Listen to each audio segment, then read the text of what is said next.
Hello friends, I am C वर्धमानडा from Arham institute. आज इस वीडियो में अपन सर सीए फाउंडेशन के लॉ के स्टार्ट करेंगे क्लासेस। सर अपन सबसे पहले इंडियन कॉन्ट्रैक्ट एक्ट से स्टार्ट करेंगे। मैं आपको हर एक unit, Indian contract act 6 units में डिवाइडेड है, हर एक यूनिट की इंडिविजुअल वीडियोस बना के समझाऊंगा। आपका पूरा फोकस मेरी तरफ होना चाहिए, जितना हो सके फ्रेंड्स तक शेयर करना, ताकि हर कोई साथ में बैठ के पढ़ सके। ठीक है, किसी का कोई लॉस ना हो। आप प्लीज मेरे साथ ध्यान देना, मैं आपको हर एक सेक्शन विथ एग्जाम्पल्स बताते रहूंगा। बस आपका फोकस मेरी तरफ होना चाहिए, बहुत मजा आएगा पढ़ने में। ठीक है, तो चलो स्टार्ट करते, टाइम वेस्ट किए बिना। अगर किसी स्टूडेंट्स को ये नोट्स वगैरह चाहिए तो सर डिस्क्रिप्शन में लिंक प्रोवाइड की गई है, आप नोट्स वहां पर सर आराम से देख सकते हो, वहां पर पूरी नोट्स मिल जाएंगे आपको। ठीक है, तो आप प्लीज मेरे साथ फोकस करो। चलो पढ़ेंगे, अच्छे से पढ़ेंगे सर, क्योंकि फाउंडेशन वालों को भी जरूरत है अच्छे से पढ़ने की। ठीक है, चलो स्टार्ट करते हैं सर। इंडियन कॉन्ट्रैक्ट एक्ट, सबसे पहला यूनिट है सर नेचर ऑफ कॉन्ट्रैक्ट। सबसे पहला यूनिट है नेचर ऑफ कॉन्ट्रैक्ट। बहुत अच्छे से समझना, इजी लैंग्वेज में समझाऊंगा मैं आपको। ठीक है, चलो सबसे पहले sir contract word. Contract word का मतलब क्या होता है सर? कॉन्ट्रैक्ट वर्ड डिफाइंड है सेक्शन 2H में। कॉन्ट्रैक्ट वर्ड डिफाइंड है सेक्शन 2H में। कॉन्ट्रैक्ट वर्ड का मतलब क्या होता है? An agreement enforceable by law. Sir an agreement और एनफोर्सेबल बाय लॉ वर्ड का मतलब क्या होता है? बहुत सिंपल, आप फोकस करना। सर एनफोर्सेबल बाय लॉ का मतलब ये होता है कोई भी ऐसी चीज जिसको अपन कानून के दायरे में ले जा सकते हैं। सिंपल लैंग्वेज में बोला जाए तो सर कोई भी ऐसी कॉन्ट्रैक्ट या कोई भी ऐसा एग्रीमेंट जिसके ब्रेक होने से हम उसे कोर्ट में ले जा सकते हैं सर, उसे बोला जाता है एनफोर्सेबल बाय लॉ। जिसमें लीगल एक्शंस हो सकते हैं उसे बोला जाता है एनफोर्सेबल बाय लॉ। अगर हिंदी में बोला जाए तो सिंपल है सर, जिसको कानून के दायरे में ले जा सकते हैं, जिसको कोर्ट लेके जा सकते हैं, उसे बोला जाता है एनफोर्सेबल बाय लॉ। ठीक, ये पहला वर्ड समझ आया। अब बात होती है सर एग्रीमेंट। एग्रीमेंट वर्ड का मतलब क्या है? देखो एग्रीमेंट वर्ड भी डिफाइंड है। एग्रीमेंट सेक्शन 2E में डिफाइंड है। ये बोलता है एवरी प्रॉमिस, ध्यान देना, every promise and every set of promise forming the consideration for each other. Every promise मतलब एक promise, every set of promise मतलब मोर देन वन। ठीक है, more than one. Every promise and every set of promise forming the consideration for each other. मैं आपको एक simple example देता हूं, आपको आराम से समझ आएगा सर। मैंने आपको प्रॉमिस किया कि मैं आपको सीए फाउंडेशन पढ़ाऊंगा। ये जो मैं सीए फाउंडेशन आपको पढ़ाऊंगा ये आपके लिए कंसिडरेशन, आप जो उसके लिए मुझे फीस दोगे वो मेरे लिए कंसिडरेशन। लिखा हुआ है ना, forming the consideration for each other. तो सर जो मैंने पढ़ाया आपको वो आपके लिए कंसिडरेशन, आप जो मुझे फीस दिए ये मेरे लिए कंसिडरेशन। Every promise. सर एक और वर्ड है and every set of promise. Set of promise मतलब दो या दो से ज्यादा प्रॉमिस। एग्जाम्पल, मैंने आपको बोला सर आपको मैं सीए फाउंडेशन भी पढ़ाऊंगा प्लस सीए इंटर भी पढ़ाऊंगा, तो इस केस में सर सेट ऑफ प्रॉमिस है। यहां पर दो प्रॉमिस है सर, एक से ज्यादा है। इन जो भी सर एक प्रॉमिस हो या दो से ज्यादा प्रॉमिस हो, जहां पर दोनों पार्टी के लिए आपस में कंसिडरेशन फॉर्म करता है, उसको क्या बोला जाएगा sir? Agreement. Very simple sir. हमने बोला कॉन्ट्रैक्ट की डेफिनेशन में दो बातें सर, एक तो एग्रीमेंट होना चाहिए, एक एनफोर्सेबल बाय लॉ होना चाहिए। हमने एग्रीमेंट वर्ड समझा, पहले तो एनफोर्सेबल बाय लॉ समझा। एनफोर्सेबल बाय लॉ वर्ड का मतलब है सर जिसमें लीगल एक्शन लिया जा सके, ऐसे एग्रीमेंट जिसमें लीगल एक्शन हो सके, जिसको अपन कानून के दायरे में ले जा सके। सर एग्रीमेंट क्या होता है? एग्रीमेंट मतलब एवरी प्रॉमिस, या तो एक प्रॉमिस या तो सेट ऑफ प्रॉमिस, दो या दो से ज्यादा प्रॉमिस, तो वो दोनों प्रॉमिस सर एक दूसरे के लिए कंसिडरेशन फॉर्म करना चाहिए। जैसे मैं आपको पढ़ाना चाहता हूं तो वो आपके लिए कंसिडरेशन, आप मुझे फीस देना चाहते हो तो वो मेरे लिए कंसिडरेशन। ठीक है, अब इन शॉर्ट सर एग्रीमेंट को क्या बोला जा सकता है? इन शॉर्ट एग्रीमेंट को बोला जा सकता है sir offer proposal plus acceptance. मैंने ऑफर दिया आपको कि मैं आपको सीए फाउंडेशन पढ़ाना चाहता हूं और आपने उसका एक्सेप्टेंस दिया, हाँ सर हम आपसे सीए फाउंडेशन पढ़ना चाहते हैं। सर दोनों अगर एग्री हो जाते हैं तो उसको बोला जाता है एग्रीमेंट। ठीक है, अगर मान लो मैंने ऑफर दिया मैं आपको सीए फाउंडेशन पढ़ाना चाहता हूं और आपने बोल दिया नहीं सर हम आपसे पढ़ना ही नहीं चाहते, तो सर वो कभी एग्रीमेंट बन ही नहीं सकता, क्योंकि मैंने ऑफर तो दिया बट आपने एक्सेप्टेंस नहीं किया। आया समझ? सिंपल। उसके बाद सर अगला वर्ड, यहां पर हम प्रॉमिस पढ़े थे सर, ये प्रॉमिस वर्ड का मतलब क्या होता है? ध्यान से सुनना, बहुत अच्छे से इजीली एक्सप्लेन करूंगा। सेक्शन 2 सबसेक्शन बी बोलता है where the person to whom the proposal is made signifies his will assent thereto, assent या willingness। where the person to whom the proposal is made signifies his assent thereto या willingness, मतलब sir जिस बंदे को offer दिया गया है, ध्यान से सुनना सर, जिस बंदे को, मान लो मैंने ऑफर दिया आपको, मैंने ऑफर दिया कि सर मैं आपको सीए फाउंडेशन पढ़ाना चाहता हूं, मैंने अपनी विलिंगनेस एसेंट दिखाई है, कि मैं आपको पढ़ाना चाहता हूं, there to the proposal is set to be accepted becomes a promise, ठीक है, and proposal when accepted becomes a promise. Simple सी बात ये बोल रहा है सर, मैंने आपको बोला कि मैं आपको सीए फाउंडेशन पढ़ाना चाहता हूं, और आपने क्या बोला, मैंने अपनी इच्छा जताई कि मैं आपको पढ़ाना चाहता हूं, और आपने उसमें हाँ भी बोला, एग्री भी किया, तो हमारे बीच प्रॉमिस हुआ, और प्रॉमिस हुआ तो ये एग्रीमेंट होगा, और अगर एग्रीमेंट होगा तो अगर इसको हम एनफोर्सेबल बाय लॉ कर सकते हैं तो ये कॉन्ट्रैक्ट बन जाएगा। सिंपल है सर, अगर हम इसे एनफोर्सेबल बाय लॉ नहीं कर सकते तो ये कॉन्ट्रैक्ट कभी नहीं बन पाएगा, ठीक है, आया समझ। प्रॉमिस मतलब जहां पर एक पर्सन दूसरे पर्सन को अपनी इच्छा बताता है कि भाई मैं तेरे लिए ये करना चाहता हूं, सामने वाला बोला हाँ ठीक है भाई, ओके तू कर दे, मैं तेरे को इसके बाद ये कंसिडरेशन दे दूंगा, तो इस केस में वो प्रॉमिस कहलाएगा, और जैसे ही वो प्रॉमिस हो जाएगा तो वो प्रॉमिस सर एग्रीमेंट हो जाएगी।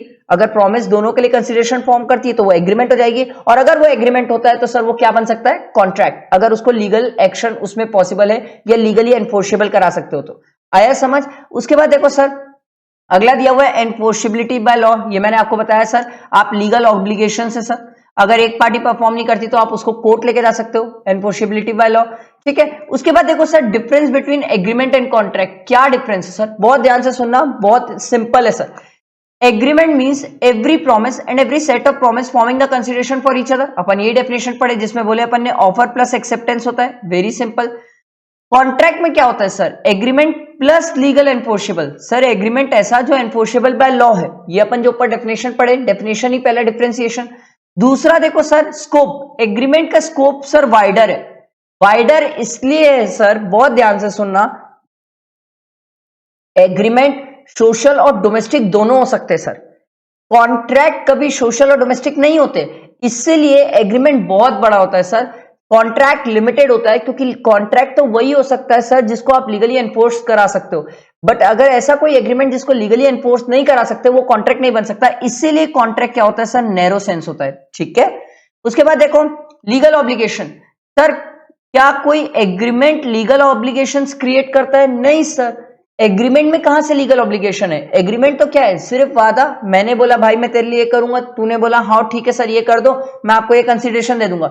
अभी अगर अपन इसके ऊपर कोई लीगल ऑब्लिगेशंस क्रिएट नहीं करते या इसको कॉन्ट्रैक्ट के फॉर्म में कन्वर्ट नहीं करते तो सिर्फ हमारे बीच में तो एग्रीमेंट है, और एग्रीमेंट में क्या लीगल एक्शंस होते हैं, नहीं सर, कोई लीगल ऑब्लिगेशंस नहीं।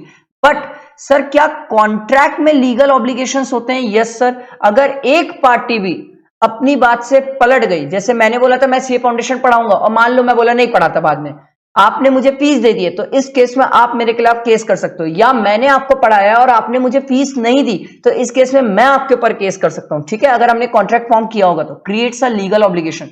सर अगला पॉइंट है all agreements are not contract, sir बहुत अच्छी बात लिखी सर, हर एक एग्रीमेंट कॉन्ट्रैक्ट नहीं होता सर, बट ऑब्वियस सी बात है क्योंकि हर एग्रीमेंट आप कॉन्ट्रैक्ट बनाते भी नहीं हो सर, सोशल और डोमेस्टिक तो बाहर है, पर हर कॉन्ट्रैक्ट आर एग्रीमेंट, सर हर एक कॉन्ट्रैक्ट एक एग्रीमेंट है सर, क्यों, सिंपल सा लॉजिक है सर, क्योंकि कोई भी अगर आपको कॉन्ट्रैक्ट बनाना है तो सबसे पहले एग्रीमेंट तो बनाना ही पड़ेगा, अरे समझ, क्योंकि कॉन्ट्रैक्ट की डेफिनेशन में ही बोलता है कि सर एग्रीमेंट होना जरूरी है, क्लियर। अब इसके बाद आगे देखते हैं sir, essentials of valid contract, क्या क्या एसेंशियल्स है वैलिड कॉन्ट्रैक्ट के, एक सही कॉन्ट्रैक्ट, एक प्रॉपर कॉन्ट्रैक्ट बनाने के लिए हमें क्या क्या एसेंशियल्स कंप्लाई करना पड़ेगा, सर कुछ एसेंशियल्स सेक्शन 10 में दिए हुए हैं, कुछ अदर देन सेक्शन 10 में, देखो नॉट कवर्ड अंडर सेक्शन 10 और कुछ कवर्ड अंडर सेक्शन 10, अपन पहले देखते हैं जो सेक्शन 10 में कवर है, क्या दिया हुआ है, सबसे पहला दिया हुआ है offer and acceptance of an agreement, sir कोई भी कॉन्ट्रैक्ट बनाने के लिए सबसे पहले क्या होना चाहिए सर, ऑफर और एक्सेप्टेंस, क्योंकि जब तक वो एग्रीमेंट नहीं बनेगा आप उसे कॉन्ट्रैक्ट कैसे बनाओगे सर, ठीक, पहला पॉइंट।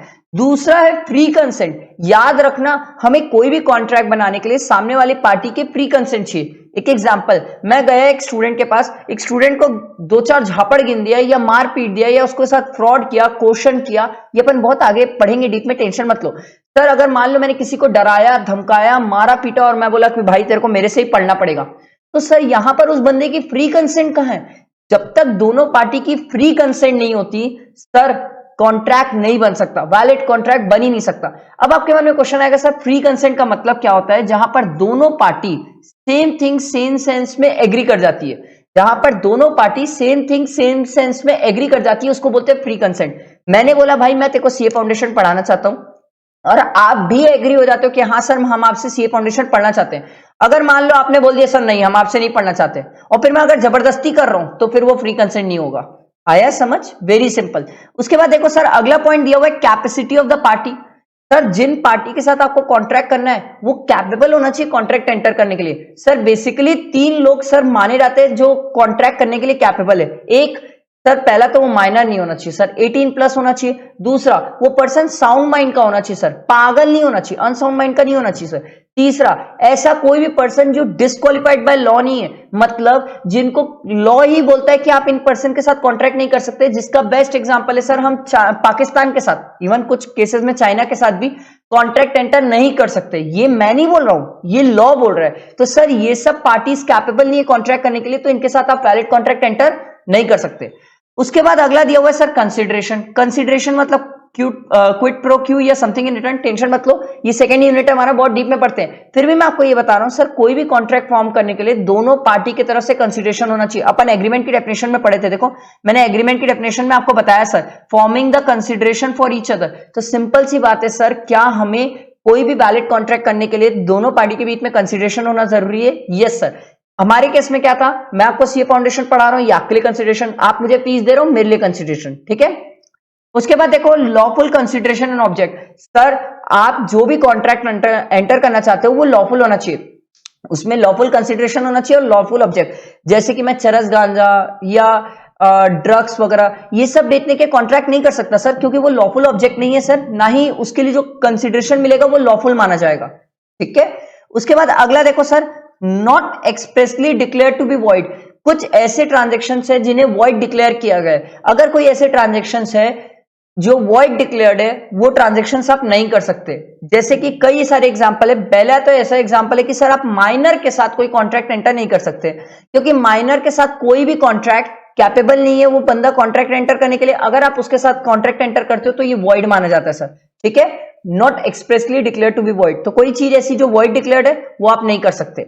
उसके बाद ऐसे कुछ पॉइंट दिए हुए जो सेक्शन 10 में कवर नहीं है सर। सबसे पहला दिया हुआ टू पार्टीज। अब ये कॉमन सेंस की बात है सर, कोई भी कॉन्ट्रैक्ट एंटर कर रहा है तो दो पार्टी का होना जरूरी है। कोई आदमी अपने आप के साथ थोड़ी कॉन्ट्रैक्ट एंटर करेगा, पहला पॉइंट। दूसरा, party must intend to create legal obligation. Sir मैंने आपको पहले ही बताया सर, सोशल और डोमेस्टिक बाहर है सर, सोशल और डोमेस्टिक बाहर है, इनके सिर्फ आप एग्रीमेंट्स कर सकते हो, इनके कभी कॉन्ट्रैक्ट नहीं बना सकते सर, सोशल और डोमेस्टिक बाहर है। उसके बाद अगर अगला देखो sir, sorry, other formalities to be complied in certain cases. Sir कई ऐसे केसेस है जहां हमें अदर फॉर्मेलिटीज कंप्लाई करना पड़ता है। सर क्या कॉन्ट्रैक्ट ओरल और रिटर्न दोनों हो सकता है? यस, बट कुछ केसेस में हमें उससे रिटर्न करवाना पड़ता है, नोटरी वगैरह करवाना पड़ता है, रजिस्टर करवाना पड़ता है। तो कुछ ऐसे केसेस है और भी जो लीगल फॉर्मेलिटीज है उन कॉन्ट्रैक्ट से रिलेटेड वो भी करना पड़ता है। अगला देखो, सर्टेनिटी ऑफ मीनिंग। सर आप कोई भी जो कॉन्ट्रैक्ट एंटर करना चाहते हो वो सर्टन होना चाहिए। मैं आपको एक एग्जांपल देता हूं। मान लो मैंने आपको बोला सर मैं आपको सीए फाउंडेशन पढ़ाऊंगा। अब आपके मन में क्वेश्चन आएगा सर आप सीए फाउंडेशन में क्या पढ़ाओगे? लॉ पढ़ाओगे, अकाउंट्स पढ़ाओगे, मैथ्स पढ़ाओगे, क्या पढ़ाओगे? सर सर्टन होना चाहिए क्या पढ़ाने वाला हूं, डेफिनेट, सर्टन एंड डेफिनेट, वेग नहीं होना चाहिए, फालतू नहीं होना चाहिए। मैं आपको यह बोलता कि सर मैं आपको सीए फाउंडेशन का लॉ पढ़ाने वाला हूं और मई अटेम्प्ट या नवंबर अटेम्प्ट के लिए पढ़ाऊंगा। अब अगर मैं मई अटेम्प्ट बोलता हूं तो सर्टन हो गया, डेफिनेट हो गया।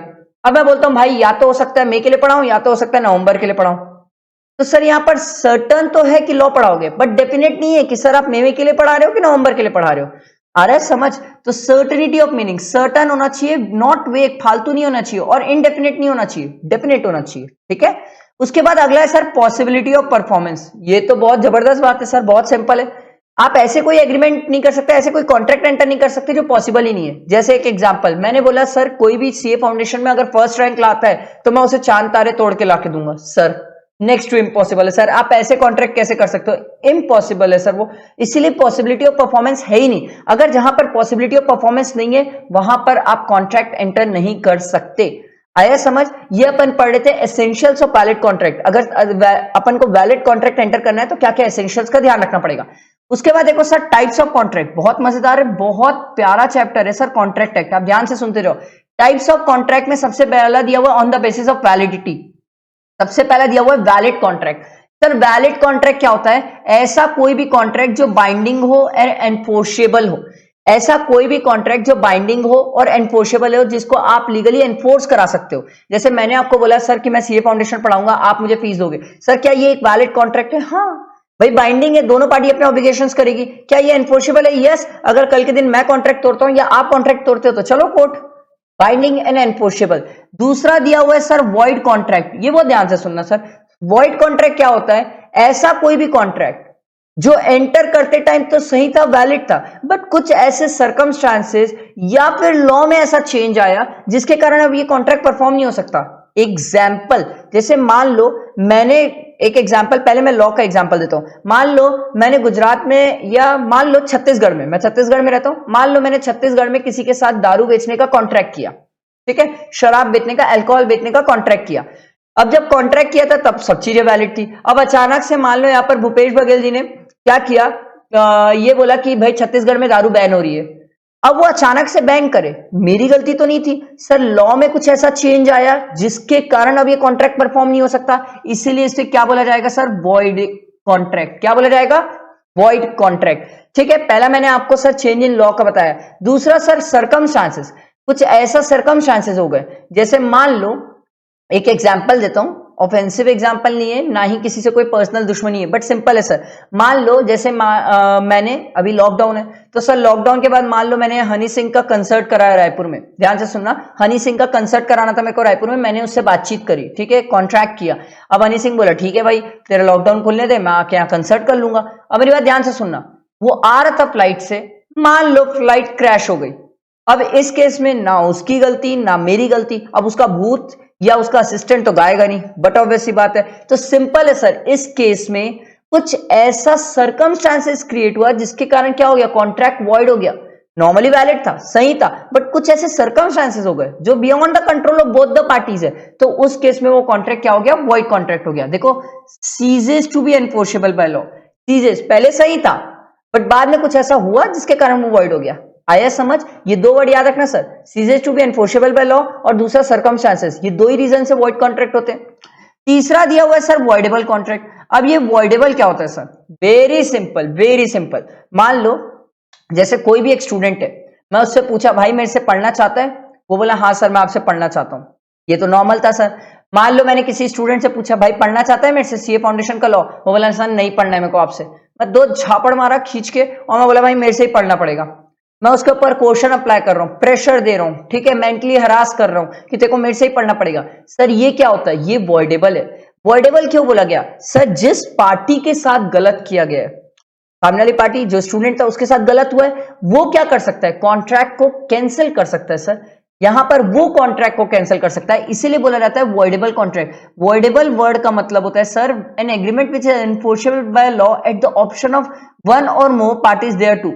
किसके ऑप्शन में एनफोर्सेबल है? याद रखना सर, एग्री पार्टी, ठीक है, एग्री पार्टी के ऑप्शन में एनफोर्सेबल है, याद रखना। एग्री पार्टी कौन होती है सर? जिसके साथ गलत हुआ है। एग्री पार्टी कौन होगी? जिसके साथ गलत हुआ है, उसके ऑप्शन में कॉन्ट्रैक्ट क्या रहेगा? वॉइडेबल, ठीक है। उसके बाद अगला सर डिफरेंशिएशन। देखो सर बहुत प्यारा है, सिंपल है सर डिफरेंशिएशन।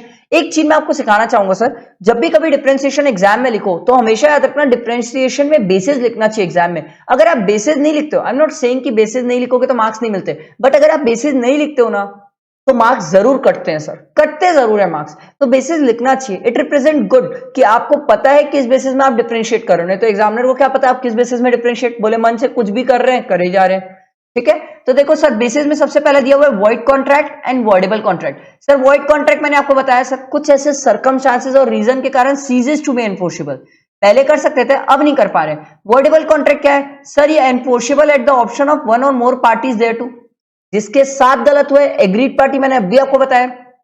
सर कॉज क्या है वॉइड कॉन्ट्रैक्ट होने का?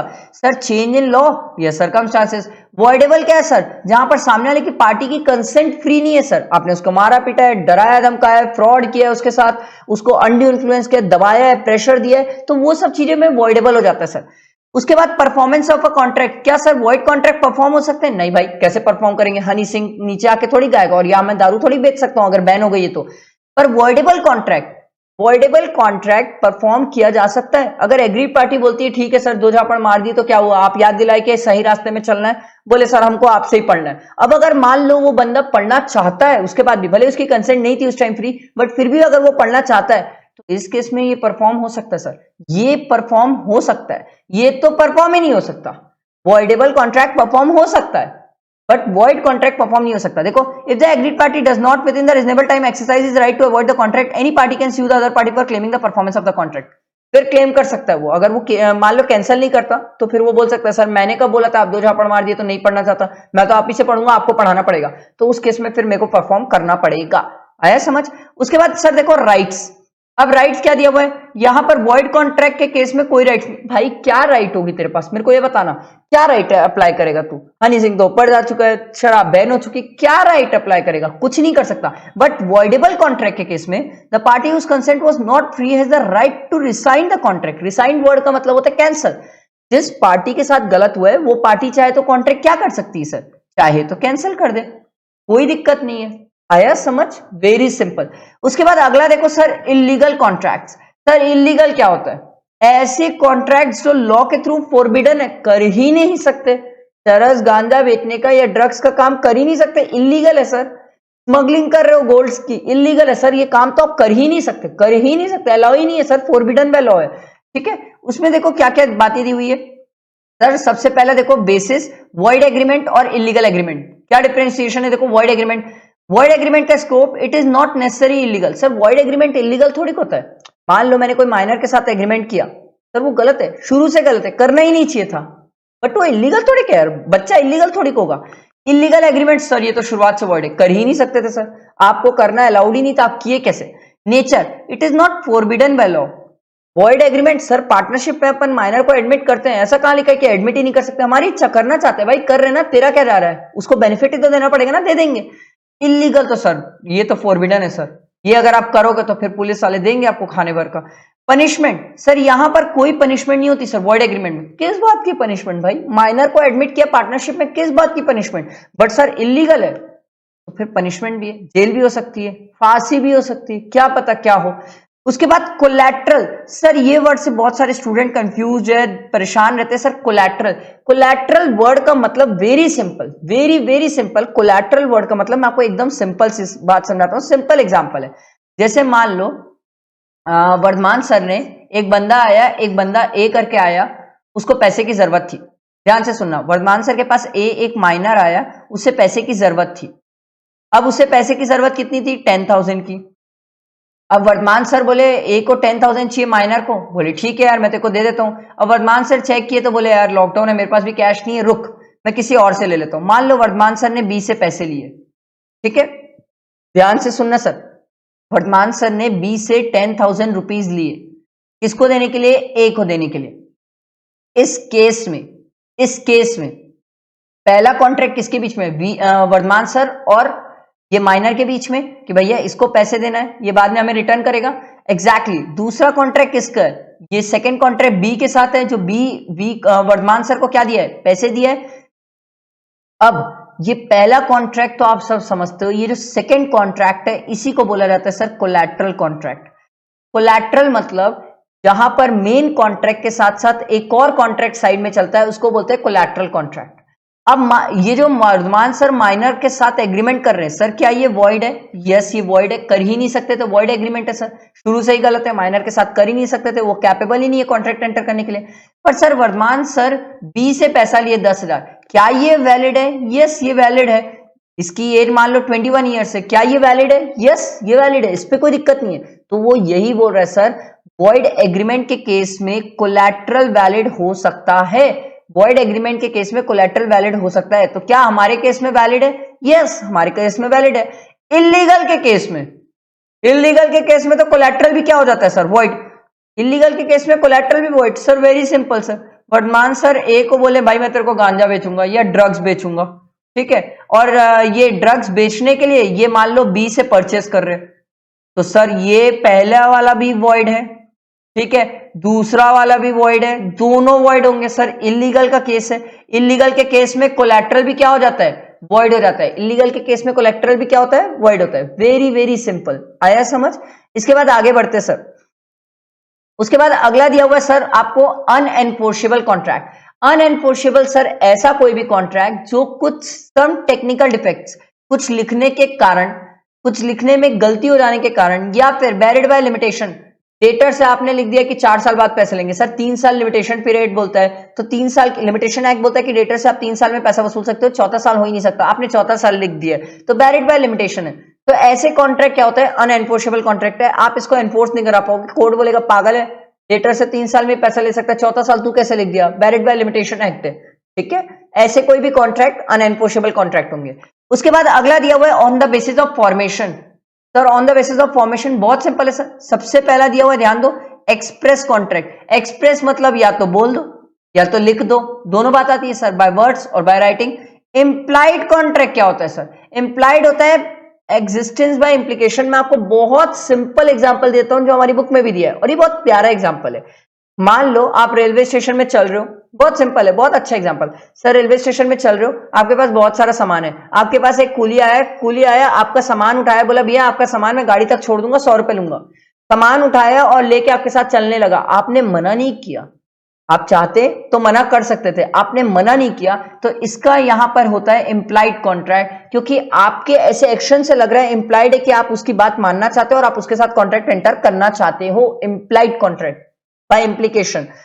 दूसरा दिया हुआ है sir tacit contract. Tacit contract क्या होता है, बाय कंडक्ट ऑफ पार्टीज। इसका बेस्ट एग्जांपल सर एटीएम है सर, बहुत प्यारा एग्जांपल है, बुक में भी जो दिया है यही बहुत प्यारा एग्जांपल दिया है, ATM by conduct of parties. Sir क्यों, आप एटीएम मशीन में जाते हो, आप एटीएम मशीन में कमांड देते हो, ना वहां बोलने की जरूरत, ना वहां कुछ लिखने की जरूरत, आप एटीएम मशीन में कमांड देते हो, एटीएम मशीन आपके ऊपर डिपेंड करती है कि आप कैसा एक्ट करो, उसके बेसिस में वो वैसा एक्ट करती है। Tacit contract by conduct of parties, आप जैसा एक्ट करते हो वैसे ही एटीएम मशीन रिस्पॉन्ड करती है, ठीक है, कंडक्ट ऑफ पार्टीज। उसके बाद अगला दिया हुआ है sir quasi contract. Quasi contract क्या होता है सर, ऐसा कोई भी कॉन्ट्रैक्ट जिसमें दो पार्टी आपस में एक साथ कॉन्ट्रैक्ट एंटर नहीं करना चाहती थी, बट कुछ ऐसे सर्कमस्टांसेस हुए या कुछ ऐसा रीजन आया जिसके कारण उनके बीच में कॉन्ट्रैक्ट हो गया।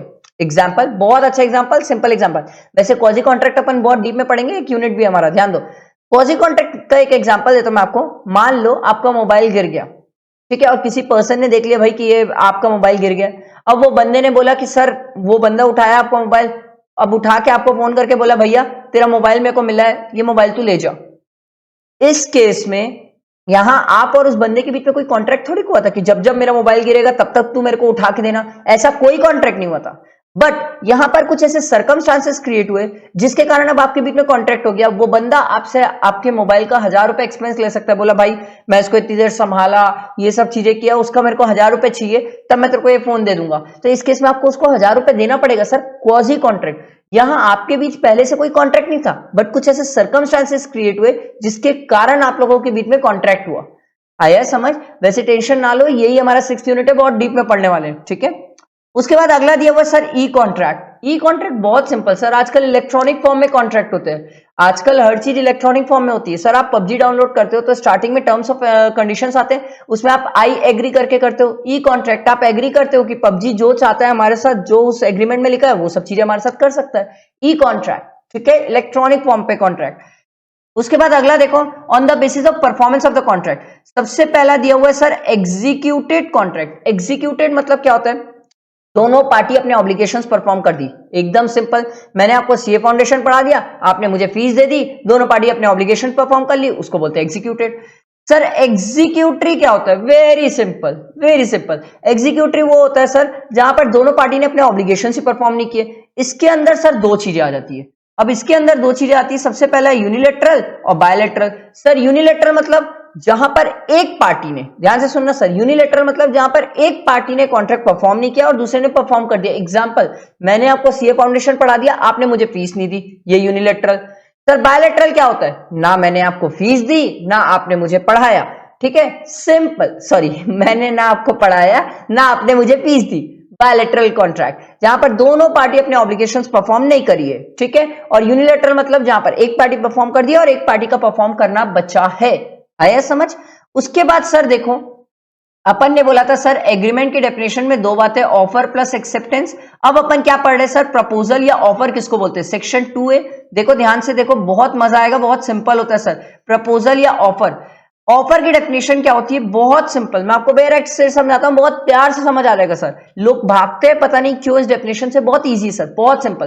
देखो, वेयर वन पर्सन, एक आदमी, signifies to another his willingness, जहां पर एक आदमी अपनी इच्छा बता रहा है, सिग्निफाइज हिज विलिंगनेस, कोई एक पर्सन अपनी इच्छा बता रहा है, to do or abstain from doing anything, to do or abstain from doing anything.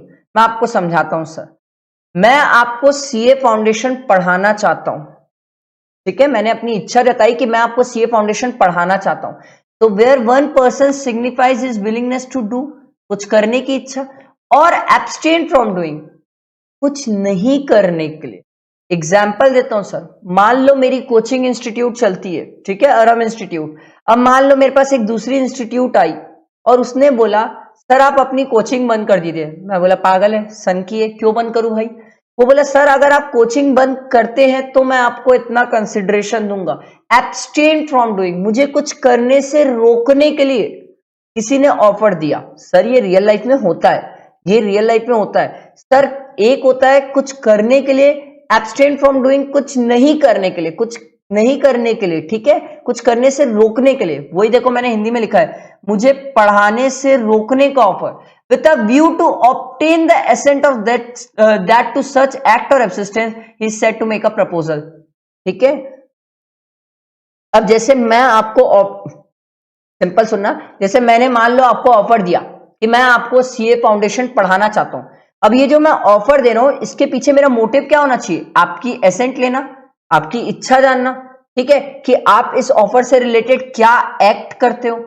ठीक है, अगर आपने हां बोल दिया तो हमारे बीच में एक्सेप्टेंस हो जाएगा, एग्रीमेंट बन जाएगा। नहीं बोला तो मेरा ऑफर रिजेक्ट हो जाएगा, खत्म हो जाएगा। वेरी सिंपल, ठीक है, एकदम सिंपल। इसको ऐसे याद रखना, जहां पर एक पर्सन दूसरे पर्सन को अपनी विलिंगनेस बताता है भाई कि मैं तेरे को सीए फाउंडेशन पढ़ाना चाहता हूं। क्यों बोल रहा है ऐसा, क्योंकि वो सामने वाले की इच्छा जानना चाहता है, वो मेरे से पढ़ना चाहता है कि नहीं, with the view to obtain the assent of that to such act. ठीक है, ये पहला केस। दूसरा, एब्सटेन फ्रॉम डूइंग एनीथिंग। दूसरी कोचिंग वाला आया, मेरे को बोला सर आप सीए फाउंडेशन की जो क्लासेस ले रहे हो वो बंद कर दो, अगर आप बंद कर दोगे तो मैं आपको इतना पैसा दूंगा। यहां पर वो एब्सिस्टेंस जानना चाहता है कि मैं जो वो बोल रहा है उस पर एग्री करूंगा कि नहीं। Obtaining the assent to that to such abstinence, मेरे को रोक रहा है ना कि मत पढ़ाओ सीए फाउंडेशन लॉ की क्लास, तो उस लॉ की क्लास नहीं पढ़ाने के लिए जो उसने ऑफर दिया है उससे रिलेटेड मेरा क्या रिएक्शन रहेगा वो जानना चाहता है। इसको बोला जाता है ऑफर। ठीक है, सिंपल। ऑफर मतलब आप इतना याद रखना सर, जहां पर एक पर्सन कुछ करने के लिए या कुछ नहीं करने के लिए सामने वाले पर्सन को ऑफर देता है। ये ऑफर इसलिए देता है ताकि सामने वाला उस ऑफर पे कैसा एक्ट करेगा या कैसा रिएक्ट करेगा, इसलिए इसको बोला जाता है, सिंपल है सर ऑफर। आया समझ, सामने वाले की इच्छा जानना है। ठीक है, classification of offer very simple sir. हम ऑफर को कैसे क्लासिफाई कर सकते हैं, सबसे पहला दिया हुआ general offer. Sir general offer, मान लो मैं भीड़ में खड़ा हूं, मान लो या क्लास में खड़ा हूं, एक क्लास में 40 स्टूडेंट्स है और मैं 40 स्टूडेंट के बीच में बोलता हूं भाई कौन कौन मेरे साथ मूवी चलना चाहता है। जनरल ऑफर, कोई भी, किसी को भी बोल रहा हूं भाई, कोई भी चल सकता है। स्पेशल ऑफर क्या होता है, या स्पेसिफिक, स्पेशल भी बोला जाता है और इसको स्पेसिफिक ऑफर भी बोला जाता है। ठीक है, एकदम सिंपल सर। मान लो मैंने जहां पर किसी एक 40 स्टूडेंट है, मान लो मैंने किसी एक स्टूडेंट को बोला भाई चल मेरे साथ मूवी चलेगा, क्या स्पेशल या स्पेसिफिक, जहां पर मैं स्पेसिफिक हो जाता हूं। ठीक है, अगला है क्रॉस ऑफर। ये बड़ी मजेदार है सर, ध्यान से सुनना। क्रॉस ऑफर ये होता है, ये सर क्रॉस ऑफर जो है ना, ये चिट्ठी पत्री के टाइम या लेटर्स के टाइम पे ज्यादा हुआ करता था। आज ये प्रैक्टिकली थोड़ा मुश्किल है क्रॉस ऑफर। क्रॉस ऑफर क्या होता है आप सोच के देखो सर, मैं सामने वाले को बोल रहा हूं कि भाई मैं तेरे को सीए फाउंडेशन पढ़ाना चाहता हूं और सामने वाला भी यही ऑफर दे रहा है मेरे को, सर मैं आपसे सीए फाउंडेशन पढ़ना चाहता हूं। तब प्रैक्टिकली ये फोन में तो नहीं हो सकता। जैसे फोन में मान लो भाई मैं बोला किसी को मैं मूवी तेरे साथ चलना चाहता हूं, वो सामने वाला बोलेगा क्या, हाँ भाई मैं तेरे साथ मूवी चलना चाहता हूं। मैं बोलूंगा अबे पागल यही तो पूछा हूं। इसीलिए चिट्ठी पत्री के टाइम, लेटर्स के टाइम ये पॉसिबल था, क्योंकि लेटर्स में ऐसा हो सकता था कि मैं अगर सामने वाले को ऑफर लिख के दूं कि भाई मैं तेरे को सीए फाउंडेशन पढ़ाना चाहता हूं, वो भी मेरे को लेटर लिख के भेज दे, उसको पता नहीं होना चाहिए ना कि मैं लेटर लिखा हूं, नहीं तो वो लिखेगा ही क्यों। वो मेरे को लेटर लिख के भेज दे कि सर मैं आपसे सीए फाउंडेशन पढ़ना चाहता हूं, तो इसको बोला जाता है क्रॉस ऑफर, जहां पर दो पार्टीज आइडेंटिकल ऑफर को एक्सचेंज करते, ठीक है, दो पार्टीज आइडेंटिकल ऑफर्स को एक्सचेंज करते एक दूसरे के साथ। उसके बाद अगला दिया हुआ है सर, अगला दिया हुआ है counter offer. Sir counter offer क्या होता है? वेरी सिंपल, मैंने एक स्टूडेंट को बोला सर मैं आपको मूवी लेके चलना चाहता हूं, और वो स्टूडेंट मेरे को बोला नहीं सर हम एमएम चलना चाहते हैं आपके साथ, तो इस केस में काउंटर ऑफर बोला जाएगा। काउंटर ऑफर क्यों बोला जाएगा? क्योंकि मैंने जो ऑफर दिया था कि चल मूवी जाएंगे, वो उस ऑफर को साइड कर दिया, अपना ऑफर सामने लेके आ गया, चलो सर एमएम चलेंगे, तो इसको बोलते हैं काउंटर ऑफर। इसीलिए लिखा हुआ सर क्वालिफाइड एक्सेप्टेंस। क्वालिफाइड मतलब सर सिंपल सी बात है, मेरा ऑफर तो साइड हो गया ना, अब उसका ऑफर मेन पिक्चर में आ गया, इसको बोलते हैं काउंटर ऑफर, ठीक है। उसके बाद अगला स्टैंडिंग और कंटिन्यूइंग और open offer. Sir very simple, government जो भी टेंडर्स निकालती है न्यूज़पेपर में कि भैया ये हम टेंडर निकाल रहे हैं, इस डेट तक जिसको जिसको टेंडर फिल करना है वो कर ले, ये बोलते हैं स्टैंडिंग, कंटिन्यूइंग या ओपन ऑफर। कोई भी पर्सन जो उस ऑफर के लिए एलिजिबल है, टेंडर के लिए एलिजिबल है, वो उस टेंडर को फिल कर सकता है। स्टैंडिंग, ओपन और कंटिन्यूइंग ऑफर, आया समझ? Very simple. उसके बाद आगे देखो sir, essentials of valid offer. क्या क्या एसेंशियल्स है वैलिड ऑफर के? सबसे पहला एसेंशियल दिया हुआ है, it must be capable of creating legal relation. Sir आप जो ऑफर देना चाहते हो उससे लीगल रिलेशन क्रिएट होना चाहिए। सर मतलब आप एक चीज सीख लो सर, एक चीज तो सीख लो, क्या? कि सर सोशल और डोमेस्टिक बाहर है सर, ऐसे ऑफर नहीं दे सकते क्योंकि लीगल रिलेशन उसमें क्रिएट ही नहीं होंगे। उसके बाद देखो sir, offer must be certain, definite, not वेग। ये तो मैंने आपको पहले भी समझाया सर, जो ऑफर देना चाहता हूं वो स्पेसिफिक होना चाहिए, डेफिनेट होना चाहिए, फालतू नहीं होना चाहिए। वेग मतलब फालतू नहीं होना चाहिए। इट मस्ट बी, अगला पॉइंट है देखो, it must be communicated to the offeree. भाई ये तो कॉमन सेंस की बात है, अगर मेरे को किसी को ऑफर देना है तो उसको बोलना पड़ेगा ना। मैं भाई मान लो अगर किसी को ऐसे देख रहा हूं और देखते रहूंगा, तो देखने से उसको क्या समझ आएगा? वो बोलेगा पागल है क्या, दो झापड़ मार देगा मेरे को आके कि देख क्यों रहा है। भाई अगर मेरे को किसी को कोई ऑफर देना है तो मेरे को उसको बोलना पड़ेगा कि भाई मैं तेरे को ऑफर देना चाहता हूं, ये ऑफर दे रहा हूं, कम्युनिकेट करना जरूरी है, ठीक है। अगला देखो, it must be made with a view to obtaining the assent of the other party. मैंने एक स्टूडेंट को बोला, ध्यान से सुनना, मैंने वो एक स्टूडेंट को बोला भाई क्या मेरे से सीए फाउंडेशन पढ़ना चाहेगा? ये तो नॉर्मल ऑफर हुआ। बट मैंने एक स्टूडेंट को बोला भाई चल मेरे से सीए फाउंडेशन पढ़ना ही है, तेरे को कोई ऑप्शन नहीं है तेरे पास। सर यहां पर आप उसकी इच्छा कहां ले रहे हो? यहां तो आप उसको दबाव दे रहे हो, यहां पर आप उसको प्रेशर दे रहे हो, और अगर आप दबाव और प्रेशर दे रहे हो तो सर वो तो कभी ऑफर माना ही नहीं जाएगा क्योंकि आपने उसकी इच्छा ही नहीं ली है, ठीक है। ऑफर की डेफिनेशन भी ये चीज बोलती है। अगला, offer it may be conditional. Sir offer conditional हो सकता है, ऑफर कंडीशनल हो सकता है। मैंने बोला, एक एग्जांपल देता हूं सर, मैंने बोला कि मैं सीए फाउंडेशन वही स्टूडेंट को पढ़ाऊंगा जिनका 12th में 80% से प्लस है। मैं सीए फाउंडेशन वही स्टूडेंट्स को पढ़ाऊंगा जिनका 12th में 80% से प्लस है। तो सर ये कंडीशनल हो गई, ये ऑफर वही स्टूडेंट मतलब एलिजिबल है, वही स्टूडेंट इस ऑफर के लिए एलिजिबल है जिनका 80 से प्लस होगा। It may be conditional, may be, जरूरी नहीं है कंडीशनल रखो, बट हो सकता है आप कंडीशन लगा सकते हो। अगला देखो sir, offer should not contain the term the non compliance of which would amount to acceptance. ये तो भारी खतरनाक है, ये बहुत ही खतरनाक है। ऑफर में ऐसा कुछ नहीं होना चाहिए जिससे ये हो कि सामने वाला अगर एक्ट नहीं करता तो एक्सेप्टेंस मान लिया जाता है। मैं एक एग्जांपल देता हूं, मान लो मैंने एक स्टूडेंट को बोला कि भाई तू मेरे से सीए फाउंडेशन पढ़ेगा क्या? अगर तू अगले 1 घंटे के अंदर नहीं बताएगा तो ये मान के चलूंगा कि तूने मेरा ऑफर एक्सेप्ट कर लिया है और तू मुझे से सीए फाउंडेशन पढ़ेगा। आपको सुनने में ये मजाक और हंसी नहीं लग रही है? अगर ऐसा होता तो फिर तो सर ऐसे में तो बाकी पूरा इंडिया और पूरे स्टूडेंट्स गए बेचारे। इसीलिए सर ऑफर में ऐसा कोई टर्म्स नहीं हो सकता जिससे सर नॉन कंप्लायंस ऑफ विच, 1 घंटे में अगर स्टूडेंट नहीं कंप्लाई करता तो ये थोड़ी कि वो मेरा स्टूडेंट बन जाएगा फाउंडेशन का। नहीं सर, वो बताएगा, वो अपनी इच्छा बताएगा तभी वो मेरा स्टूडेंट बनेगा। Offer should not contain the term the non compliance of which would amount to acceptance, ठीक है।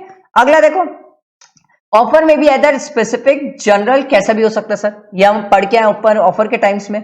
Offer is different from mere statement of intention. ओ भाई इसको सुनो ध्यान से, इसमें स्टूडेंट कंफ्यूज होते हैं यार।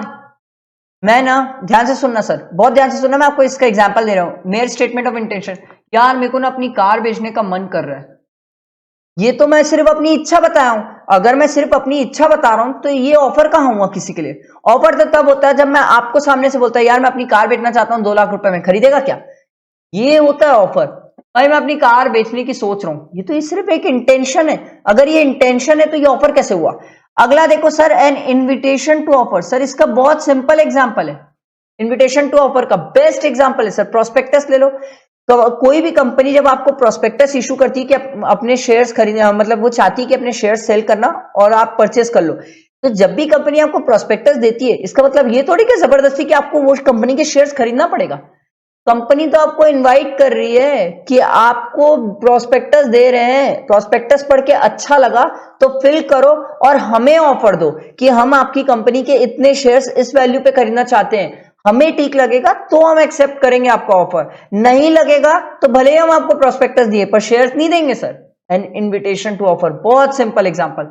उसके बाद मेयर कम्युनिकेशन ऑफ इंफॉर्मेशन। अगर मैं किसी को कोई इंफॉर्मेशन सिर्फ कम्युनिकेट कर रहा हूं, मैं अगर किसी को कोई बात बता रहा हूं, एकदम सिंपल, एकदम सिंपल सर। मान लो मैंने एक स्टूडेंट को बोला यार मैं सी फाउंडेशन बैच स्टार्ट करने की सोचा हूं, सर ये तो मैंने एक इंफॉर्मेशन कम्युनिकेट की है स्टूडेंट से। अगर मैं सिर्फ ये कम्युनिकेट करूं तो ये ऑफर थोड़ी क्या? ऑफर तो तब होता है जब मैं वो स्टूडेंट को बोलता भाई मैं सी फाउंडेशन की बैच स्टार्ट करने वाला हूं, ज्वाइन करेगा क्या? वो होता ऑफर, ठीक है। अगला sir, casual equity, prospectus and advertisement. Sir ये वही चीजें दी हुई है, एडवर्टाइजमेंट। एडवर्टाइजमेंट तो एक बहुत ही प्यारा एग्जांपल है सर इसका।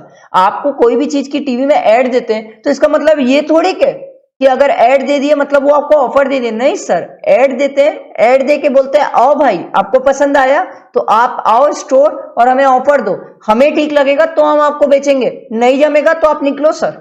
आया समझ एडवर्टाइजिंग? तो सर इसके बाद अगला देखो सर, एन ऑफर में भी एक्सप्रेस और इंप्लाइड। बहुत सिंपल है सर, आप चाहो तो ऑफर बोल के, लिख के, या फिर इंप्लाइड कंडक्ट से, वो कूली वाला एग्जांपल जो था ना वो इस पे अप्लाई हो जाएगा सर।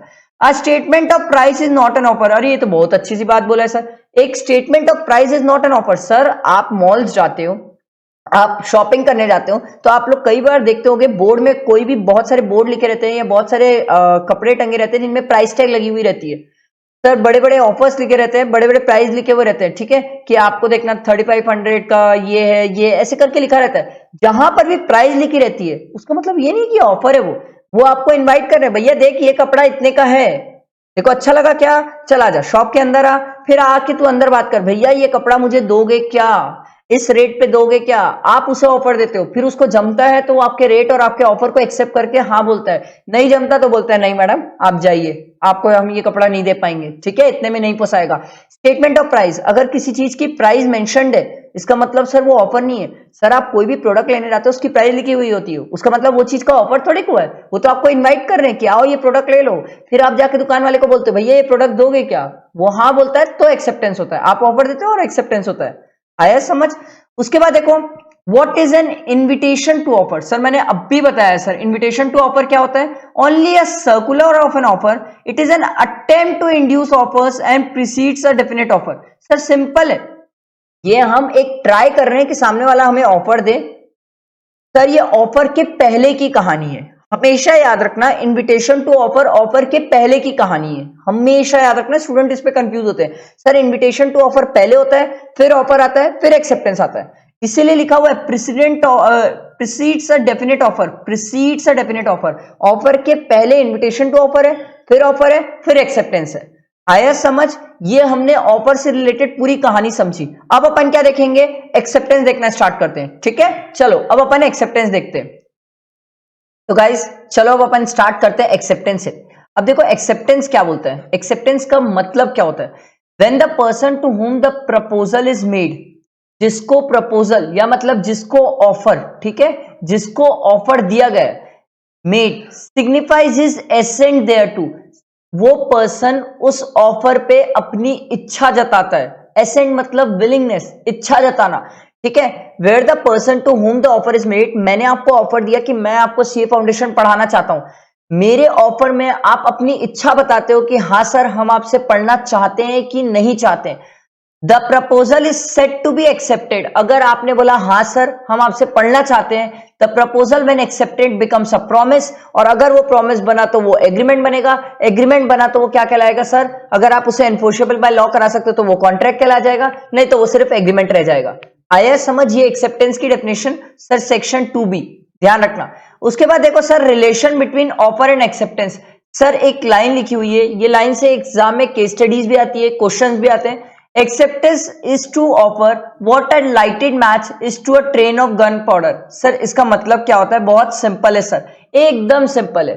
एक बार मैच स्टिक जो होती है माचिस की तीली, ठीक है, एक बार मैच स्टिक में अगर आग लग गई सर, तो वो मैच स्टिक जब तक पूरी जल नहीं जाती, उसमें जो मैच स्टिक में जो गन पाउडर रहता है वो जब तक जल नहीं जाता वो आग बुझेगी नहीं सर। तो वो वही कह रहे हैं सर, एक बार एक्सेप्टेंस हो गया, एक बार ध्यान से सुनना सर, बहुत इंपॉर्टेंट है, एक बार एक्सेप्टेंस हो गया उसके बाद दोनों पार्टी अपने ऑफर, जो ऑफर दिया है वो पार्टी प्लस जो एक्सेप्ट किया है वो दोनों एक दूसरे से बाउंडेड हो जाते हैं, क्योंकि दोनों के बीच में अब क्या बन गया? एग्रीमेंट। ये चीज बोलना चाह रहा है sir, once offer is accepted can not be revoked. फिर आप रिवोक नहीं कर सकते सर बाद में कि अरे धोखे से मैंने एक्सेप्ट कर दिया था, ये सब बोल के आप रिवोक नहीं कर सकते। वो वही बोलना चाह रहा है, एक बार आपने एक्सेप्टेंस दे दिया उसके बाद दोनों पार्टी बाइंडेड हो गई, ऑफर जो था, जो अपना ऑफर दिया था वो उससे बाइंडेड हो गया, जो एक्सेप्ट किया था ऑफर वो भी बाइंडेड हो गया। एग्जाम्पल, मैंने आपको बोला कि मैं आपको सीए फाउंडेशन पढ़ाऊंगा, आपने बोला ठीक है सर आप पढ़ा देना, तो इस केस में मैं अपने ऑफर से बाइंडेड हो गया, अब मैं पीछे नहीं हट सकता सर, अब मैं पीछे नहीं हट सकता, आपने एक्सेप्ट कर लिया, प्लस आप भी बाइंडेड हो गए कि सर आप मुझे फीस दोगे, ठीक है, हमारे बीच एग्रीमेंट हो गया, यही चीज बोलना चाह रहा है। ठीक, तो यही चीज मैंने लिख के सर समझाया भी आपको। इसके बाद अपन आगे देखते हैं सर, ध्यान दो, legal rules regarding valid acceptance. अगर सही एक्सेप्टेंस करना है तो उसके लिए क्या क्या रूल्स है? देखो sir, acceptance can be given by the person to whom the offer is made, but obviously बात है सर एक्सेप्टेंस तो वही बंदा देगा जिसको हमने ऑफर दिया है, बट ऑब्वियस सी बात है। ध्यान से सुनना सर, मेरे पास दो स्टूडेंट खड़े थे, मैं आपको एक एग्जांपल देता हूं, मैं था, मेरे सामने दो स्टूडेंट खड़े थे, मैंने एक स्टूडेंट को बोला सर क्या मेरे से सीए फाउंडेशन पढ़ना चाहते हो? सर जो उसके बाजू दूसरा स्टूडेंट खड़ा है ना, वो ये नहीं बोल सकता हाँ सर मैं आपसे पढ़ना चाहता हूं, क्योंकि मैंने तो उसे ऑफर ही नहीं दिया। तो वो वही बोल रहा है sir, acceptance can be given by the person to whom the offer is made, जिसको ऑफर दिया जाएगा वही एक्सेप्टेंस फाइल करेगा, ठीक है। उसके बाद देखो sir, acceptance must be absolute and unqualified. Sir unqualified, यहां पर unqualified, absolute and unqualified, sir याद रखना, एब्सोल्यूट और अनक्वालिफाइड मतलब जैसा मैंने आपको ऑफर दिया है आप वैसा का वैसा एक्सेप्टेंस दोगे सर, आप चेंज नहीं कर सकते, ठीक है। एग्जाम्पल देता हूं सर, मैंने बोला मैं आपको सीए फाउंडेशन पढ़ाऊंगा प्रोवाइडेड आपका 12th में 80% के अबव आए, ठीक। तो आप ये नहीं बोल सकते सर कि हम आपका ऑफर एक्सेप्ट करना चाहते हैं बट सर 80 नहीं सर 70% होना चाहिए, तो 70% है, आप 70% वालों को भी पढ़ाओ सर, आप ऐसा एक्सेप्टेंस नहीं दे सकते।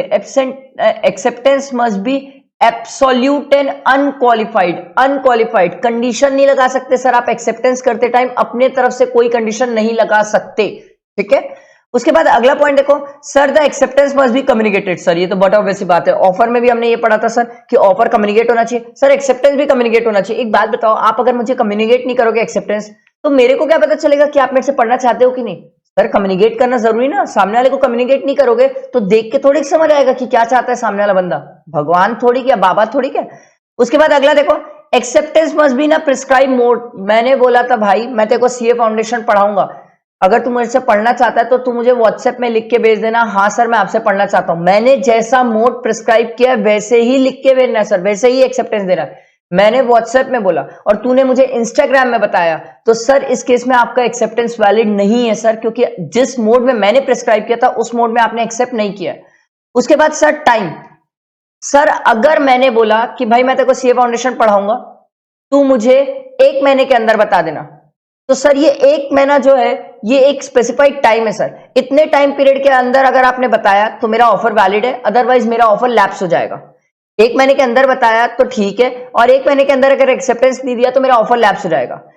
अगर मैंने टाइम पीरियड नहीं बताया कि सर मैं आपको सीए फाउंडेशन पढ़ाना चाहता हूं, तो ऐसा थोड़ी 10 साल बाद आप आके मेरे को बोलोगे सर कि हाँ ठीक है सर अब हम आपसे सीए फाउंडेशन पढ़ना चाहते हैं। सर रीजनेबल टाइम, या तो आप टाइम कॉन्ट्रैक्ट में मेंशन कर दो सर, एग्रीमेंट में मेंशन कर दो, अगर आप मेंशन नहीं करते तो उस केस में क्या होगा सर, रीजनेबल टाइम चलेगा।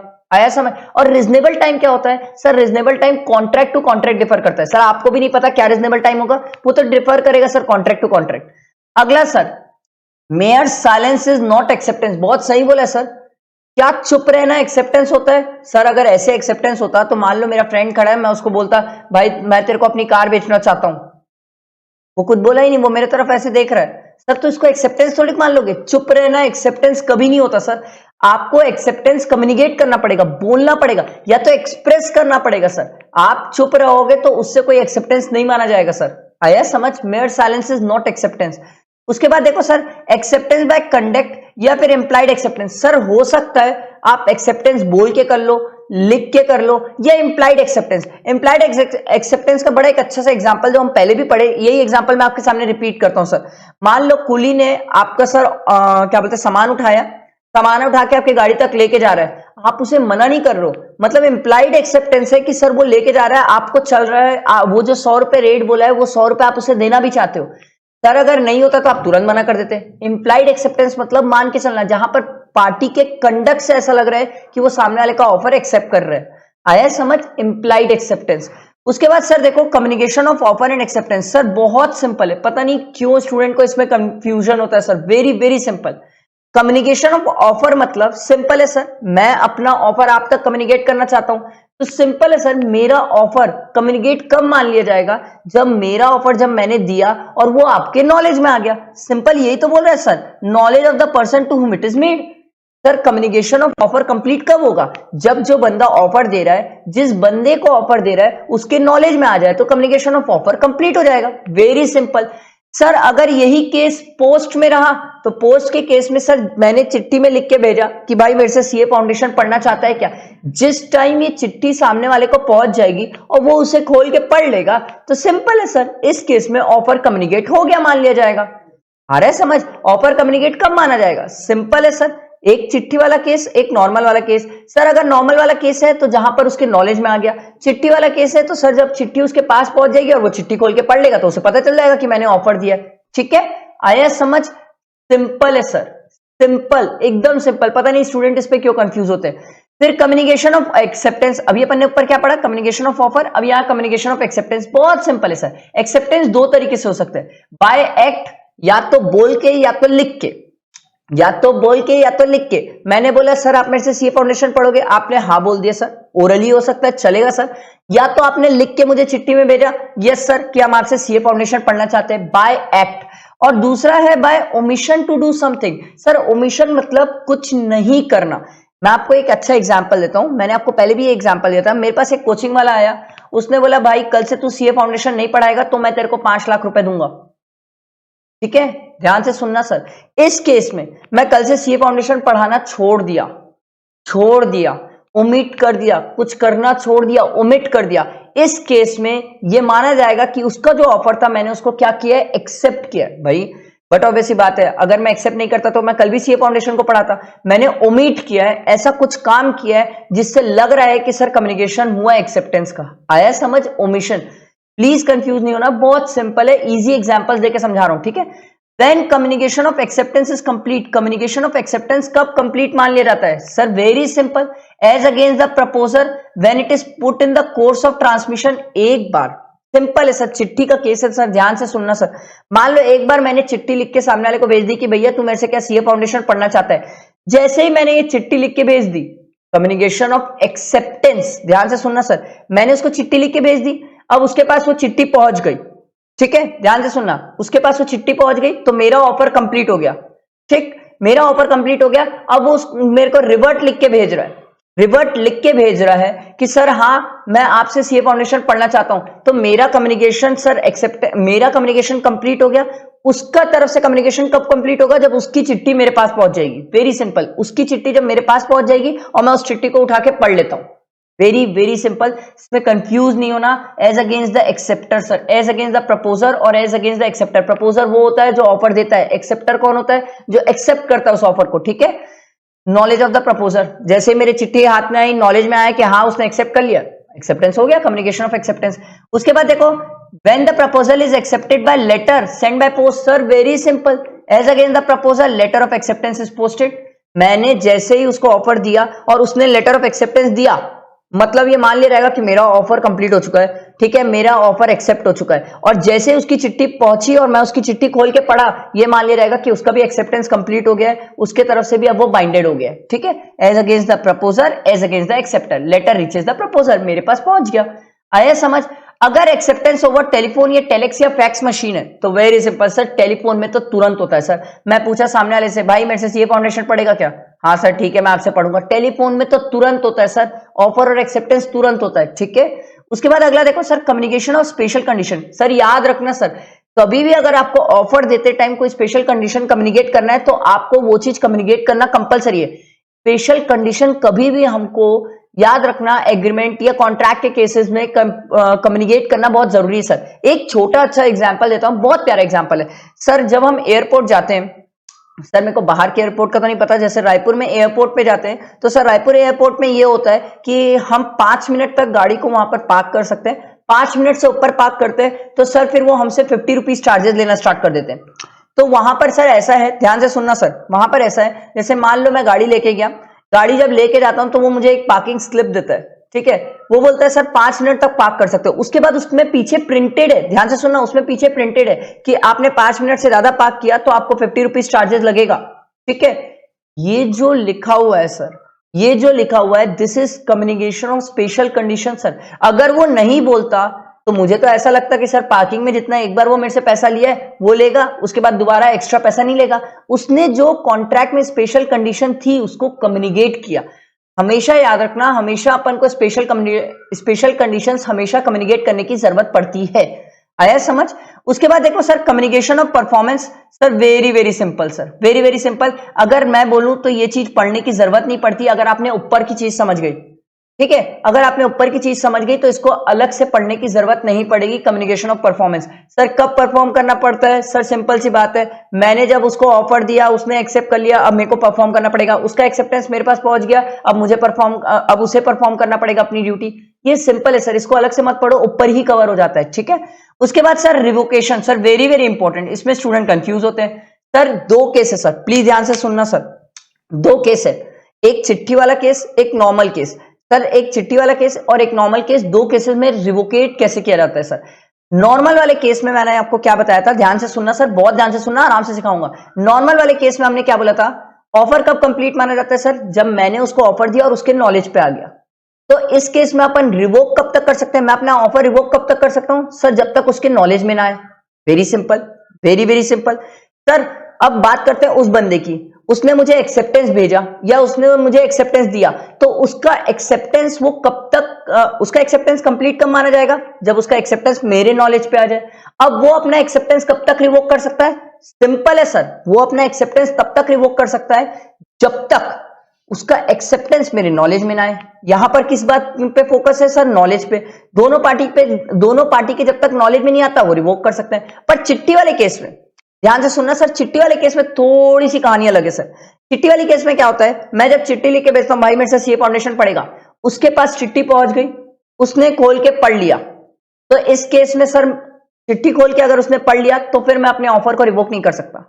मैं अपने चिट्ठी वाले केस में ऑफर रिवोक तभी तक कर सकता हूं जब तक वो चिट्ठी उसके पास पहुंची नहीं और उसे खोल के उसने पढ़ा नहीं है। पहले के टाइम पे क्या होता था, एक ऑर्डिनरी पोस्ट होता था और एक टेलीग्राम के बेसिस में जाता था सर। अब टेलीग्राम उस टाइम बहुत फास्ट हुआ करता था सर। तो अगर किसी ने, मान लो मैंने एक ऑर्डिनरी पोस्ट से एक स्टूडेंट को लिख के भेजा, भाई क्या मेरे से सीए फाउंडेशन पढ़ेगा? अब मेरे को लग रहा है अरे यार नहीं, ये स्टूडेंट को मेरे को सीए फाउंडेशन नहीं पढ़ाना चाहिए, मुझे फीस नहीं देगा। तो मैंने एक टेलीग्राम भी लिख के भेजा है कि भाई मैंने जो तेरे को एक ऑफर भेजा था वो इस टेलीग्राम के थ्रू मैं कैंसिल कर रहा हूं। अब मन में क्वेश्चन आता है सर सबसे पहले क्या पहुंचेगा? अपन इसमें सिनेरियो से समझते हैं सर। मान लो सबसे पहले टेलीग्राम पहुंच गया। अब अगर उसके पास सबसे पहले टेलीग्राम पहुंच गया तो फिर उसको दिख जाएगा सर कि मैंने ऑफर रिवोक किया है, तो इस केस में मेरा ऑफर रिवोक हो जाएगा, कहानी खत्म।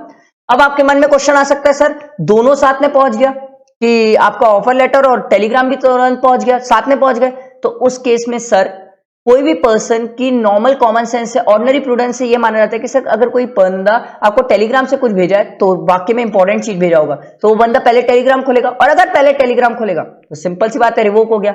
अब आपके मन में क्वेश्चन आ सकता है सर मान लो ऑफर लेटर पहले पहुंच गया, टेलीग्राम लेट पहुंचा, नेक्स्ट डे पहुंचा, तो उस केस में फिर मैं ऑफर से बाइंडेड हो जाऊंगा अगर उसने ऑफर खोल के पढ़ लिया तो।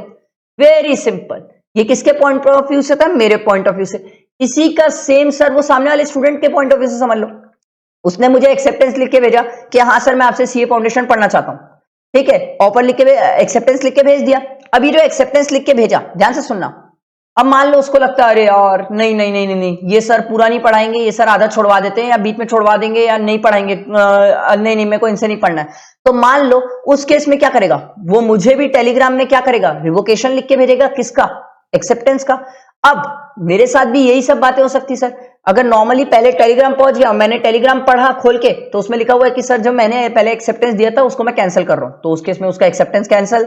अब दोनों साथ में पहुंचा तो बट ऑब्वियस बात है टेलीग्राम में पहले खोलूंगा तो भी एक्सेप्टेंस कैंसिल। और मान लो सर पहले ऑफर लेटर पहुंच गया तो सॉरी एक्सेप्टेंस लेटर पहुंच गया, तो उस केस में वो अपने एक्सेप्टेंस से बाइंडेड हो जाएगा। सिंपल है सर, वेरी वेरी सिंपल। मैंने आपको एकदम इजी लैंग्वेज में समझा दिया सर, बहुत प्यार से आराम से समझाया सर। नहीं समझ आया होगा तो एक मिनट वापस रिवर्स करके सुन लेना, क्लियर आ जाएगा समझ। फिर भी कोई डाउट है तो कमेंट बॉक्स में पूछना, मैं आपको जरूर बता दूंगा, ठीक है। उसके बाद अगला देखो sir, revocation of proposal otherwise than by communication. अब यहां पर कम्युनिकेशन नहीं, अदर मोड से रिवोक हो रहा है सर। देखो सर सबसे पहला दिया हुआ है बाय नोटिस ऑफ रिवोकेशन। ओ भाई यहां पर तो नोटिस ही है, सामने वाले ने नोटिस लिख के भेज दिया भाई मैं अपना ऑफर रिवोक कर रहा हूं, या जो एक्सेप्टर है वो नोटिस लिख के भेज दिया कि मैं अपना एक्सेप्टेंस रिवोक कर रहा हूं। नोटिस भेज दिया तो फिर तो कोई बात ही नहीं है सर। दूसरा है बाय लैप्स ऑफ टाइम। भाई मैंने उसको बोला था 1 महीने के अंदर बता देना मेरे से सीए फाउंडेशन पड़ेगा कि नहीं, वो 1 महीने तक बताया ही नहीं, मेरा ऑफर खत्म बाय लैप्स ऑफ टाइम। तीसरा देखो sir by non fulfilment of condition president. मैंने एक कंडीशन रखी थी सर, ध्यान से सुनना, मैंने एक कंडीशन रखी थी मैं तेरे को सीए फाउंडेशन पढ़ाऊंगा प्रोवाइडेड तू मुझे 10,000 एडवांस देगा सर। तो उस केस में उसने 10,000 एडवांस ही नहीं दिया, खत्म मेरा ऑफर। कंडीशन है ना, प्रेसिडेंट कंडीशन थी, 10,000 देता तब मैं आगे बात होती सर हमारी, वो दिया ही नहीं रहा, तो non fulfilment of condition president. अगला बाय डेथ और इंसैनिटी। सर मैं मर गया, मतलब मैं नहीं मरूंगा बट मैं मर गया, मान लो जो ऑफर दिया था वो मर गया प्लस वो पागल हो गया, इंसैनिटी मतलब पागल हो गया, तो उस केस में खत्म कहानी, ऑफर ही खत्म। उसके बाद अगला है सर काउंटर ऑफर। ये तो हम पहले भी सीख के हैं सर। मैंने क्या बोला था, चल भाई मैं तेरे को सीए फाउंडेशन पढ़ाऊंगा, वो बोलता है नहीं सर चलो मैं आपसे सीएस फाउंडेशन पढ़ूंगा या सीएसईटी पढ़ूंगा या सीएमए फाउंडेशन पढ़ूंगा। भाई यहाँ तो काउंटर ऑफर हो गया, मैं जो ऑफर दिया उसको वो साइड किया, वो अपना ऑफर लेके आ गया, चलो सर मेरे को आप सीएसईटी पढ़ा दो या सीएमए फाउंडेशन पढ़ा दो, पर बात ही अलग हो गई, काउंटर ऑफर, तो मेरा ऑफर खत्म हो गया। उसके बाद sir by non acceptance of the offer according to the prescribed or usual mode. मैंने बोला था भाई मैं तेरे को ऑफर दे रहा हूं, तू एक्सेप्टेंस व्हाट्सएप में करना, वो मेरे को इंस्टाग्राम में स्नैपचैट में भेजा, कहानी खत्म सर, क्योंकि मैंने जिस तरीके से प्रिस्क्राइब किया था ये उस तरीके से एक्सेप्टेंस नहीं कर रहा है, तो मेरा ऑफर खत्म। अगला दिया हुआ है बाय सब्सिक्वेंट इलीगैलिटी। ओ भाई जो आप ऑफर दिए थे वो इलीगल हो गया, तो इस केस में तो कहानी खत्म। जैसे एक एग्जांपल है सर, आज मैं जैसे सामने वाले पार्टी को बोला था कि रायपुर में, छत्तीसगढ़ में, मैंने बोला भाई मैं तेरे को दारू बेचूंगा, अल्कोहल बेचूंगा, और अचानक से छत्तीसगढ़ में अल्कोहल बैन हो गई। अब क्या कर सकते हो सर, सब्सिक्वेंट इलीगैलिटी है, अब आप दारू नहीं बेच सकते, तो आपने जो सामने वाले को ऑफर दिया था वो ऑफर खत्म, ऑफर खत्म हो गया, अब आप कुछ कर ही नहीं सकते। आया समझ फ्रेंड्स, ये इंडियन कॉन्ट्रैक्ट एक्ट का यूनिट 1 था, पूरा कंप्लीट किए। अब अपन नेक्स्ट यूनिट 2 पढ़ेंगे। अभी भी आपसे एक ही रिक्वेस्ट है सर, मेरे साथ साथ पढ़ो, अच्छे से पढ़ो, रिवाइज करो और जितना हो सके फ्रेंड्स तक शेयर करो। चैनल को सब्सक्राइब करना, बेल आइकन प्रेस करना नहीं भूलना, ताकि कोई भी वीडियो मिस ना हो और आप मेरे साथ साथ बैठ के पूरा इंडियन कॉन्ट्रैक्ट एक्ट प्लस पूरा सीए फाउंडेशन का लॉ रिवाइज कर लो और आपका कुछ ना छूटे, ठीक है। चलो अब अपन सेकंड चैप्टर स्टार्ट करेंगे, तो ध्यान रखना नेक्स्ट वीडियो में अपन को सेकंड पढ़ना है कंसिडरेशन, ठीक है। गेट रेडी और प्लीज फोकस से पढ़ो, ठीक। किसी को नोट्स चाहिए तो डिस्क्रिप्शन में लिंक प्रोवाइडेड है, आप नोट्स वहां से ले सकते हो सर, ठीक है। चलो थैंक यू फ्रेंड्स।